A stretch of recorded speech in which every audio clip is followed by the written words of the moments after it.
Primary তো মাস্টারমশাই আছেন এখানে, হেড টিচার, ক্লাস টিচারও আছেন, দিদিমণি। আমি ডেঙ্গু বিষয়ে কিছু বার্তা দিতে এসেছি।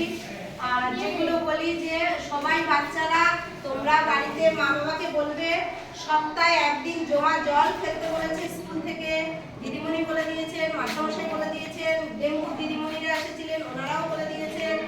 আর তোমরা যে চিপস, যে লজেন্স খাবে, যে প্লাস্টিক গুলো হবে সেগুলো যেন যেখানে সেখানে ফেলবে না।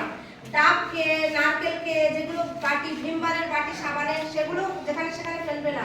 তোমরাই মা বাবাকে বলবে, ঠিক আছে?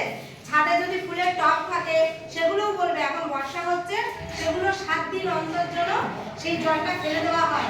বাড়ির চারপাশ নিজেরা নিজেদের বাড়ির চারপাশ পরিষ্কার করবে। তোমরাও বাচ্চা,